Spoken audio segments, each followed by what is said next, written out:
ವೀಕ್ಷಕರೇ, ನಿತ್ಯ ಅನುಷ್ಠಾನ ವಿಶೇಷ ನೇರ ಪ್ರಸಾರ ಕಾರ್ಯಕ್ರಮಕ್ಕೆ ಸ್ವಾಗತ. ನಾನು ಅಂಕಿತಾ ಶೆಟ್ಟಿ. ವೀಕ್ಷಕರೇ, ಇವತ್ತಿನ ವಿಶೇಷ ಕಾರ್ಯಕ್ರಮದಲ್ಲಿ ನಮ್ಮ ಜೊತೆ ಇದ್ದಾರೆ ಯೋಗ ಗುರು, ಖ್ಯಾತ ಜ್ಯೋತಿಷಿ ಹಾಗೂ ವೇದಶಾಸ್ತ್ರ ಪಾರಂಗತರಾದಂತಹ ಹಂಸಶ್ರೀ ಸವಿತೃ ಶರ್ಮಾ ಗುರುಜಿಯವರು. ಬನ್ನಿ ಹಾಗಾದ್ರೆ ಕಾರ್ಯಕ್ರಮಕ್ಕೆ ಅವರನ್ನ ಸ್ವಾಗತ ಮಾಡೋಣ. ಕಾರ್ಯಕ್ರಮಕ್ಕೆ ಸ್ವಾಗತ ಗುರುಜಿ.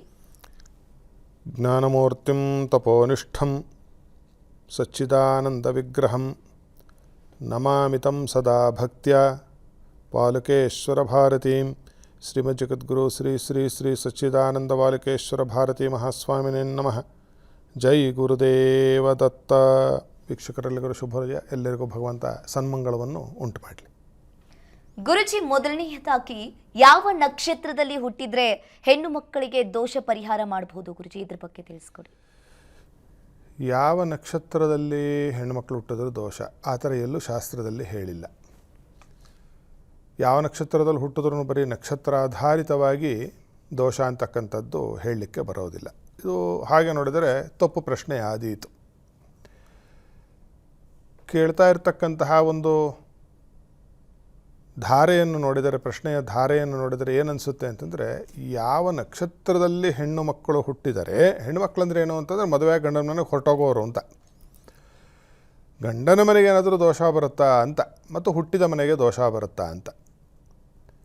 ನಕ್ಷತ್ರಗಳಲ್ಲಿ ಮೂಲ ನಕ್ಷತ್ರ, ಆಶ್ಲೇಷ ನಕ್ಷತ್ರ, ವಿಶಾಖ ನಕ್ಷತ್ರ, ಜ್ಯೇಷ್ಠ ನಕ್ಷತ್ರ, ಈ 4 ನಕ್ಷತ್ರ ಹೆಣ್ಣು ಮಕ್ಕಳು ಹುಟ್ಟಿದ್ರೆ ಎಲ್ಲರೂ ಅಲ್ಲಾಡಿ ಹೋಗ್ತಾರೆ, ಹೆದರ್ಕೊಂಡು ಬಿಡ್ತಾರೆ. ಆಮೇಲೆ ಜ್ಯೋತಿಷ್ಕರು ಅಂತ ಕರೆಸಿಕೊಳ್ತಕ್ಕಂತಹವರು, ಬರೀ ಕರೆಸಿಕೊಳ್ತಕ್ಕಂತಹ ಸುಮಾರು ಜನರು ಏನು ಮಾಡ್ತಾರೆ, ಇಂತಹ ನಕ್ಷತ್ರದಲ್ಲಿ ಮಕ್ಕಳು ಹುಟ್ಟಿದಾಗ ಅದಕ್ಕೆ ಇಲ್ಲದೇ ಇರತಕ್ಕಂತಹ ಕಥೆಯನ್ನು ಕಟ್ಟಿ, ಈ ಮಗು ಈ ಥರ ಮದುವೆ ಮಾಡ್ಕೊಂಡು ಹೋದರೆ ಇಂಥವ್ರಿಗೆ ತೊಂದರೆ ಆಗುತ್ತೆ, ಅಂಥವ್ರಿಗೆ ತೊಂದರೆ ಆಗುತ್ತೆ, ನಿಮ್ಮ ಮನೆಗೆ ತೊಂದರೆ ಆಗಿಬಿಡುತ್ತೆ, ಈ ಹೆಣ್ಮಗು ಹುಟ್ಟಿದ್ದೇ ನಿಮಗೆ ಕಂಟಕ ಅಂತ ಹೇಳಿ. ಅದರಲ್ಲೂ ಕೆಲವು ಸತಿ ಗಂಡು ಮಕ್ಕಳು ಹುಟ್ಟಿದಾಗ್ಯೂ ಕೂಡ ಮೂಲ ನಕ್ಷತ್ರದಲ್ಲಿ ಹುಟ್ಟುಬಿದ ಅಂತ ಹೇಳಿ ಇಡೀ ಮನೆತನದವರೇ ಕೊರಗಿ ಕಷ್ಟಪಡ್ತಕ್ಕಂಥದ್ದು ಕಂಡುಬರುತ್ತೆ. ನೋಡಿ ವೀಕ್ಷಕರೇ, ಒಂದು ನಕ್ಷತ್ರ ಅಂತಕ್ಕಂಥದ್ದು ಅಂದಾಜು ಒಂದು ದಿನ ಪೂರ್ತಿ ಒಂದು ನಕ್ಷತ್ರ ಇರುತ್ತೆ. ಒಂದು ದಿನ ಪೂರ್ತಿ ಭೂಮಂಡಲದಲ್ಲಿ ಯಾವ ಭಾಗದಲ್ಲೂ ತೆಗೆದುಕೊಂಡಾಗ್ಯೂ. ಈಗ ಒಂದು ದಿನದಲ್ಲಿ ಎಷ್ಟು ಜನ ಹುಟ್ಟುತ್ತಾರೀಗ, ಎಷ್ಟು ಹೆಣ್ಮಕ್ಳು ಹುಟ್ಬೋದು, ಎಷ್ಟು ಗಂಡು ಮಕ್ಕಳು ಹುಟ್ಬೋದು, ಸ್ವಲ್ಪ ಯೋಚನೆ ಮಾಡಿ. ಒಂದೊಂದು ಸೆಕೆಂಡ್ಗೆ ಒಬ್ಬೊಬ್ಬರು ಹುಟ್ತಾ ಇದ್ದಾರೆ. ಒಬ್ಬೊಬ್ಬರೇನು 8-9 ಜನ ಹುಟ್ತಾ ಇದ್ದಾರೆ ಅಂತ ಒಂದು ಲೆಕ್ಕ. ಒಂದು ಗಂಟೆ ಕಾಲದಲ್ಲಿ ಎಷ್ಟು ಜನ ಹುಟ್ಟಿದಂಗೆ ಆಯ್ತು? ಈಗ ನಾವು ಲೆಕ್ಕ ಹಾಕಿದ್ರೆ 3 ಲಕ್ಷ ಜನ ಹುಟ್ಟಿದಂಗೆ ಆಯ್ತು ಇಡೀ ಭೂಮಂಡಲದಲ್ಲಿ. ಭಾರತ ದೇಶ ತಗೊಂಡ್ರೆ ಇದು ಅತೀ ಹೆಚ್ಚು ಜನಸಂಖ್ಯೆ ಇರತಕ್ಕಂಥ ದೇಶ. ಏನಿಲ್ಲ ಅಂತಂದರೂ ಇದರಲ್ಲೊಂದು 50,000 ಜನ ಹುಡ್ತಾರೆ ಅಂತ ನಾವು ಲೆಕ್ಕ ತೊಗೊಂಡ್ರೆ, ದಿನಕ್ಕೆ 50,000 ಜನಕ್ಕೆ, ಅದು ಈ 4 ನಕ್ಷತ್ರ ಹೇಳಿದ್ರೆ ಇದು ತಿಂಗಳಿಗೆ 4 ದಿನ ಬರುತ್ತೆ. ಅಂದರೆ ತಿಂಗಳಿಗೆ 2 ಲಕ್ಷ ಜನ, ವರ್ಷಕ್ಕೆ 24 ಲಕ್ಷ ಜನ, ಅದರಲ್ಲಿ 12 ಲಕ್ಷ ಜನ ಹುಡುಗಿರು ಅಂತ ನಾವು ಇಟ್ಕೊಂಡ್ರೆ 10 ವರ್ಷದಲ್ಲಿ 1.25 ಕೋಟಿ ಹುಡುಗಿಯರಿಗೆ ದೋಷ ಇದೆ ಅಂತ ಹೇಳ್ತಕ್ಕಂಥದ್ದು ಎಂತಹ ಅವಿವೇಕ ಅಂತಕ್ಕಂಥದ್ದು ನಮಗೆ ಗೊತ್ತಾಗುತ್ತೆ. ನಕ್ಷತ್ರದಲ್ಲಿ ಇಂತಹ ಹೆಣ್ಣು ಮಗು ಹುಟ್ಟಿತು, ಅದು ದೋಷಪ್ರದವಾದ ನಕ್ಷತ್ರ ಅಂತ ಹೇಳಿ ನಾವು ನಿರ್ಣಯ ಮಾಡಬೇಕಾದರೆ ಅದಕ್ಕೆ ಅಭುಕ್ತ ಮೂಲ ಅಂತ ಹೇಳಿ ಒಂದು ಗಣಿತ ಇದೆ ಪ್ರತಿಯೊಂದು ನಕ್ಷತ್ರಕ್ಕೂ. ಮತ್ತು ನಕ್ಷತ್ರ ವೃಕ್ಷರಚನಾ ಅಂತ ಇದೆ. ನಕ್ಷತ್ರ ವೃಕ್ಷರಚನೆಯನ್ನು ಮಾಡಬೇಕು. ಯಾರೋ ಜ್ಯೋತಿಷಿ ಆದವನು ಅವನಿಗೆ ಬರಬೇಕು. ಆ ನಕ್ಷತ್ರವನ್ನು ಗಣಿತ ಮಾಡಿದಾಗ ಒಂದು ದಿನ ಇರುತ್ತಲ್ಲ, 60 ಗಂಟೆ ಅಂದರೆ 24 ಗಂಟೆ ಒಂದು ನಕ್ಷತ್ರ ಇದೆ ಅಂತ ಇಟ್ಕೊಳ್ಳೋಣ. 24 ಗಂಟೆಯೂ ಮೂಲ ನಕ್ಷತ್ರದಲ್ಲಿ ಹುಟ್ಟಿದವರಿಗೆ, ಆ 24 ಗಂಟೆಯಲ್ಲೂ ಆಶ್ಲೇಷ ನಕ್ಷತ್ರದಲ್ಲಿ ಹುಟ್ಟಿದ ಹೆಣ್ಣು ಮಕ್ಕಳಿಗೆ, ಆ 24 ಗಂಟೆಯಲ್ಲೂ ವಿಶಾಖ ನಕ್ಷತ್ರದಲ್ಲಿ ಹುಟ್ಟಿದ ಹೆಣ್ಣು ಮಕ್ಕಳಿಗೆ, ಅಥವಾ 24 ಗಂಟೆ ಯಾವತ್ತಿನ ದಿವಸ ನಿಮಗೆ ಜ್ಯೇಷ್ಠ ನಕ್ಷತ್ರ ಇತ್ತು ಅವತ್ತು ಹುಟ್ಟಿದ ಹೆಣ್ಣು ಮಕ್ಕಳಿಗೆ ದೋಷ ಅಂತ ಹೇಳಲಿಕ್ಕೆ ಬರುವುದಿಲ್ಲ. ಇದು ಸಾರಾಸಗಟು ಬಹಳ ತಪ್ಪು. ಅದು ಆ ನಕ್ಷತ್ರದಲ್ಲಿ ಹುಟ್ಟಿದ ದೋಷಕ್ಕಿಂತ ಜ್ಯೋತಿಷಿಯಾದವನು ಆ ಹೆಣ್ಣು ಮಕ್ಕಳಿಗೆ ದೋಷಪ್ರದನ ಆಗ್ತಾನೆ.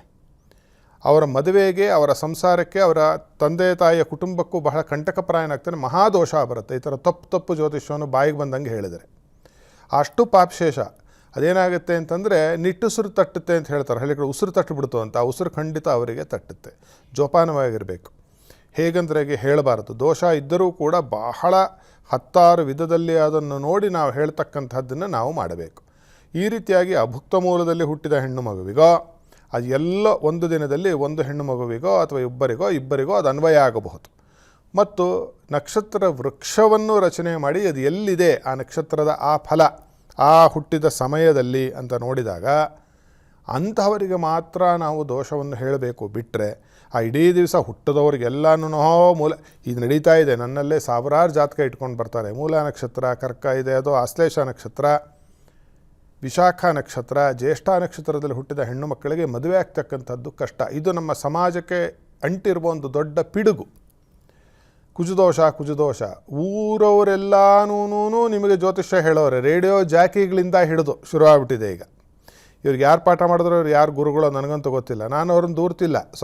ಸ್ವತಂತ್ರ ನಮ್ಮ ದೇಶ, ನಮಗೆ ಅಭಿವ್ಯಕ್ತಿ ಇದೆ, ಯಾವುದೋ ವಾಕ್ ಸ್ವಾತಂತ್ರ್ಯ ಇದೆ ಅಲ್ವಾ, ಯಾರು ಏನು ಬೇಕಾದರೂ ಮಾತಾಡ್ಬೋದು ಅಂತ ಆಗಿರೋದೇ ದೊಡ್ಡ ದೋಷ ಬಂದಿರೋದಿಲ್ಲಿ. ಎಲ್ಲರೂ ಗುರೂಜಿಗಳೇ ಆಗಿಬಿಟ್ಟಿದ್ದಾರೆ.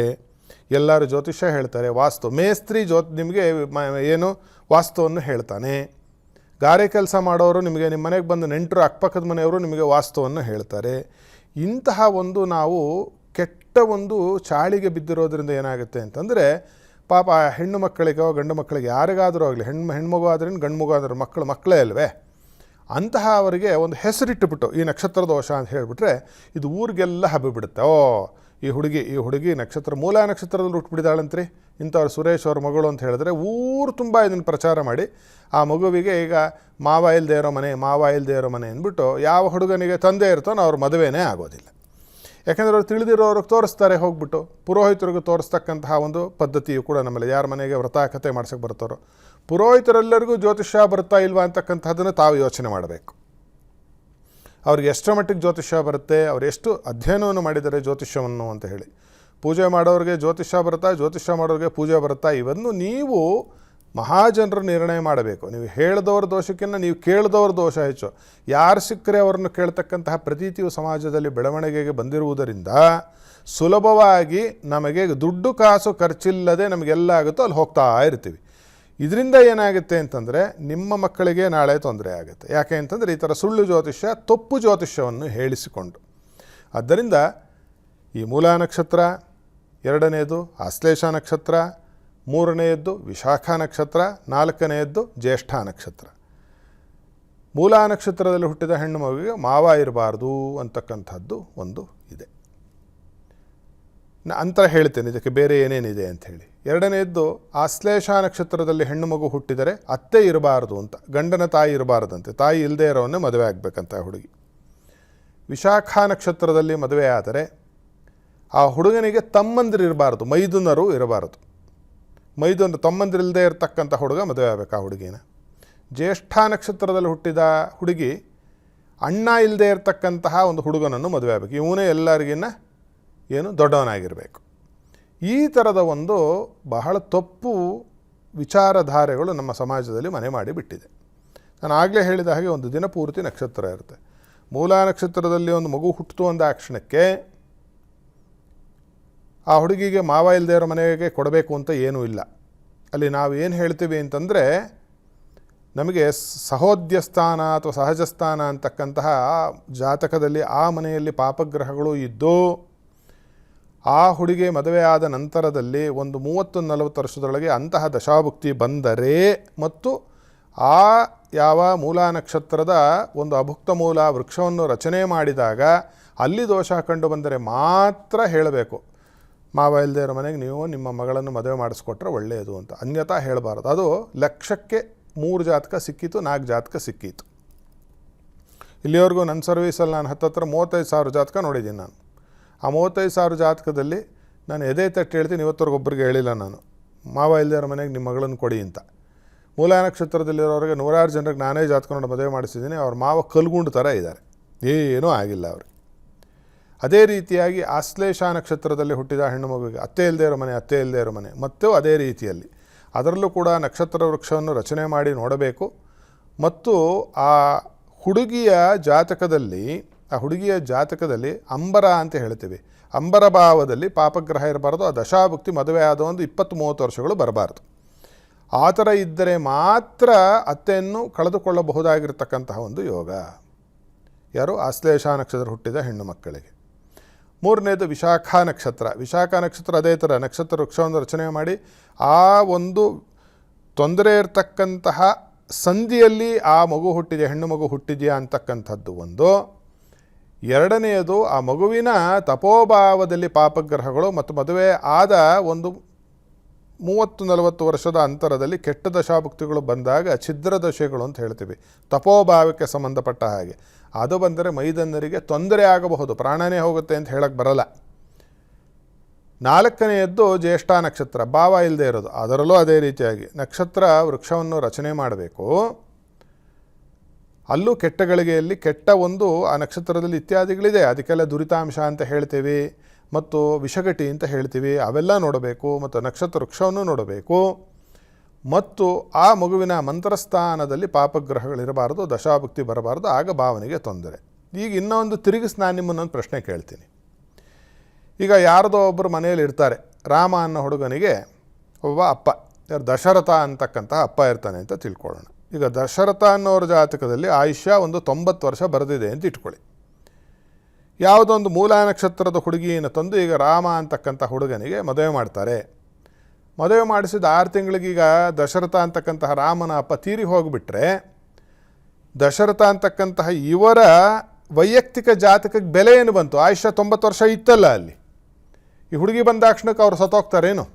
ಆ ಥರ ಆಗೋದಿಲ್ಲ. ಆದ್ದರಿಂದ ಇದು ಬಹಳ ಬಹಳ ಸಂಕೀರ್ಣವಾಗಿರ್ತಕ್ಕಂತಹ ವಿಚಾರ. ಇದು ಬಹಳ ಅಷ್ಟು ಸುಲಭದಲ್ಲಿ ಎತ್ತೊಡೆದು 5 ನಿಮಿಷದಲ್ಲಿ ಹೇಳಿಬಿಟ್ಟು ಇದು ನಕ್ಷತ್ರ ದೋಷ ಮುಗೀತು ನಿಮ್ಮ ಮಗಳ ಕತೆ ಹಾಗೆಲ್ಲ ಹೇಳಬಾರ್ದು, ಸಮಾಜಕ್ಕೆ ಕಂಟಕಪ್ರಾಯವಾಗುತ್ತೆ. ಆದ್ದರಿಂದ ನೀವು ಜ್ಯೋತಿಷ್ಯವನ್ನು ಕೇಳುವವರು ಹೇಳುವವರು ಇಬ್ಬರೂ ಯೋಚನೆ ಮಾಡಿ ವಿಚಾರ ಮಥನವನ್ನು ಚಿಂತನೆಯನ್ನು ಮಾಡಿ ಶಾಸ್ತ್ರಬದ್ಧವಾಗಿರ್ತಕ್ಕಂತಹ ಚೌಕಟ್ಟಿನಲ್ಲಿ, ಏನಂದ್ರೆ ಅದು ನಾನು ಹೇಳಲಿಕ್ಕೆ ಬರೋದಿಲ್ಲ, ಶಾಸ್ತ್ರದ ಒಂದು ಆ ಚೌಕಟ್ಟಿನಲ್ಲಿ ನಾವು ಶಾಸ್ತ್ರವನ್ನು ಪ್ರತಿಪಾದನೆ ಮಾಡಿದಾಗ ಮಾತ್ರ ಶಾಸ್ತ್ರ ಅನ್ನಿಸಿಕೊಳ್ಳುತ್ತೆ. ಇಲ್ಲದಿದ್ದ ಶಸ್ತ್ರವಾಗಿ ಸಮಾಜಕ್ಕೆ ಬಹಳ ದೊಡ್ಡ ಘಾಸಿಯನ್ನು ಉಂಟು ಮಾಡುತ್ತೆ ಅಂತ ಹೇಳ್ಬೋದು.